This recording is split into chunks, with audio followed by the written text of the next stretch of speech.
Je pense qu'il est important de rappeler un peu le passé, parce que nos collègues de droite oublient très rapidement quand même le fait que cette situation, dès 2007, nous interrogions ici en séance sur qui allait payer le RSA, comment allait fonctionner la solidarité nationale.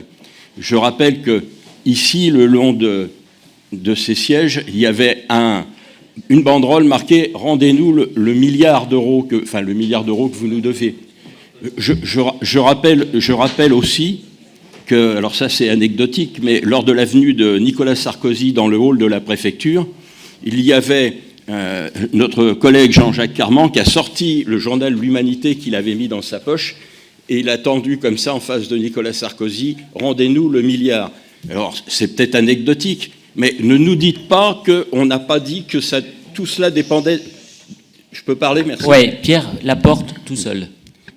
Tout cela dépendait de la solidarité nationale et que ce n'était pas aux habitants de la Seine-Saint-Denis de payer seuls ces charges-là. Combien de fois on l'a dit? Combien de fois on a démontré que ce qui, pendant des années, a pesé sur les finances départementales que vous nous accusiez de ne pas être saines, c'était justement qu'on condamnait la Seine-Saint-Denis à payer sa précarité alors que c'est du domaine de la solidarité nationale. Tout ça, vous l'avez complètement oublié. Alors après, je vais venir à ce qui se passe aujourd'hui et ce qui va nous poser des questions importantes d'ailleurs. Mais je rappellerai que quand même le RSA, qui est quelque chose d'extraordinaire, c'est 635,71 € et que le seuil de pauvreté, c'est 1216 €. On ne vit pas avec le RSA. Deuxièmement, vous l'avez dit, c'est vrai, il faudrait qu'on complète combien de personnes en Seine-Saint-Denis ne recourent pas au RSA malgré le fait qu'ils en aient le droit. Et pourquoi? Et puis, enfin, je pense qu'au niveau de tout cela, la perspective qui nous est offerte, c'est que tout ce qu'on a fait ne sert à rien. Alors, je vais revenir, mais les 3 départements n'ont pas pris les mêmes dispositifs que nous.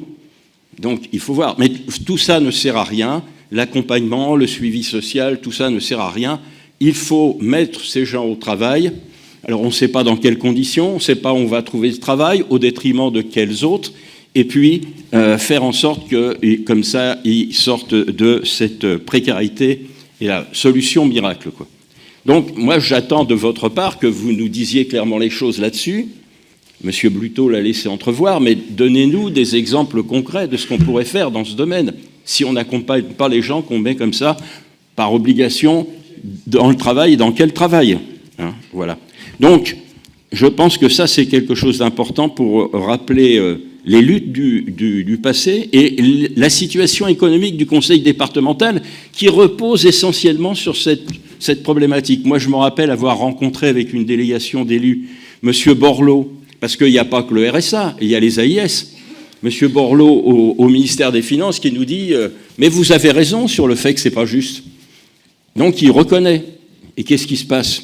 On continue. Et puis, tout à l'heure, le président a annoncé l'augmentation des DMTO, enfin du pourcentage.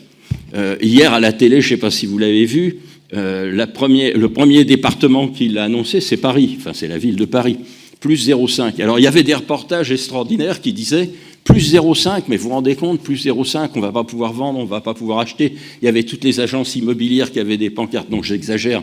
Il y avait une inquiétude folle sur Paris, sur les 0,5%. Mais qui, au cours des dernières années, a fait en sorte que toutes les finances des collectivités locales reposent sur des financements précaires, que l'impôt était supprimé, qu'on a remplacé ça par les DMTO, la part des TVA, des TIPP, etc., d'une fragilité extrême, et on le voit aujourd'hui. Donc, comment s'étonner que les collectivités, quand elles n'ont plus que ça, se retournent vers ce type de financement qui n'est ni pérenne, ni sérieux, ni... Enfin bon, voilà. Donc, la précarité des collectivités, c'est pas que le département, c'est aussi les villes, et vous devez le savoir. Je m'arrête sur cette partie-là, et je dirais que l'expérimentation qui a été faite, avec ses limites, ses défauts, mais aussi ses qualités, c'était quand même la seule, je crois, expérimentation sur l'insertion qui a été faite sur les 3 départements qui ont choisi de faire l'expérimentation. Donc, j'atterris sur autre chose, qui est le rapport, enfin autre chose, l'avenir, le rapport Bocquet-Bazin de la Commission des finances du Sénat, portant sur un même point d'étape. Il n'est pas du tout étonnant que seuls 3 départements se soient portés candidats.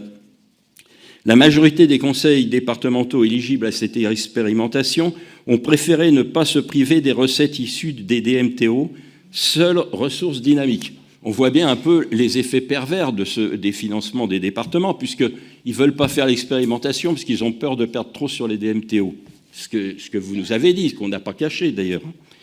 Donc, au vu des cures d'austérité imposées à la dépense publique, on les comprend. Néanmoins, en ce qui nous concerne, l'objectif recherché de nouvelles marges de manœuvre financières nous permet de dégager 50 millions d'euros par an par le biais de l'expérimentation, soit 250 millions d'euros sur 5 ans. Un gain correspondant aux estimations. Évidemment, c'est mieux que rien, puisqu'en plus, c'est maintenant à l'État d'assurer le risque de effet ciseau entre l'augmentation du nombre d'allocataires et la revalorisation de l'allocation. Mais comme nous le soulignons en 2021, la bataille pour un retour à une solidarité nationale intégrale reste toujours d'actualité. Nous sommes dès lors plus que satisfaits que cette sous-compensation de 249 millions pour l'année 2024 était intégrée à la facture pour l'égalité en Seine-Saint-Denis lors de 2 dernières séances. Mais qu'en est-il de la suite au terme de l'expérimentation ? Le rapport Bocquet-Bazin, qui a été évoqué par Mélissa, dit d'autres choses que ce qui a été présenté. Donc il y a 3 hypothèses. La prolongation de l'expérimentation à condition que d'autres départements se portent candidats, très loin d'être gagné avec le maintien des ponctions dans les DMTO, comme je vous l'expliquais à l'instant. Donc la généralisation de l'expérimentation, si on la trouve positive, même certaines limites, elle ne risque pas de se généraliser. Une recentralisation nationale, mais qui constituerait un recul de la décentralisation des responsabilités des collectivités. Avec l'accord de l'Association des départements de France, scénario peu réaliste, car entérinant encore un peu plus la perte d'autonomie des départements. Un retour à l'avant-expérimentation, mais s'accompagnant du versement par l'État des ressources correspondant à l'intégralité de la facture RSA. Dans le contexte actuel d'une coupe de 2,5 milliards pour les collectivités dans le PLFF 2025, il est certain que l'État ne prendra pas le chemin de la solidarité nationale. Ce n'est pas nouveau. Dans ce cas, nous reviendrons à la case départ, et ce serait encore pire. Comment pourrions-nous assurer alors les crédits dédiés à l'insertion, engagement pris dans cette expérimentation et doublé, atteignant 45 millions d'euros en 2024, en plus de perdre les 50 millions d'euros de gains dégagés chaque année par cette expérimentation. Bref, comme le conclut le rapport Bocquet-Bazin, l'expérimentation reste au milieu du gué, car il reste toujours la question de ce reste à charge. Le rapport entrevoit une porte de sortie à ce sujet au regard des efforts faits pour l'insertion et le retour à l'emploi des allocataires qui doivent être reconnus par l'État et entraîner un geste financier de sa part. Ce qui serait un juste retour des choses pour notre collectivité qui a fait le pari de 22 agences locales de l'insertion et des moyens importants qui y sont mis à la différence de l'Ariège et des Pyrénées-Orientales qui expérimentent aussi, car nous sommes le département qui proportionnellement met le plus de moyens dans l'insertion. À l'horizon 2026, quelle sera alors la suite ? Pour notre groupe, même si nous gardons comme exigence le retour de la solidarité nationale, il est évident que nous attendons de l'État une plus grande reconnaissance financière de nos efforts en matière d'insertion, dans une poursuite de l'expérimentation, mais autant faut-il que d'autres départements s'engagent également, ce qui est peu probable. Pourtant, et c'est bien là une injustice manifeste dont nous exigeons de l'État qu'il y mette un terme, nous mettons sur la table l'ensemble des sous-compensations dont la Seine-Saint-Denis est victime et qui grèvent durablement nos marges de manœuvre financières. Outre celles des dépenses RSA, celles que je vous citais tout à l'heure, PCH et APA. Lorsque nous avons signé pour cette expérimentation en septembre 2021, ces sous-compensations s'élevaient déjà à 700 millions d'euros. Ne l'oubliez pas, messieurs, sur la période 2004-2021. Donc c'est aussi cela qu'il faut rajouter à la dette de l'État sur le refus de prendre en compte la solidarité nationale. Je dirais juste un dernier mot.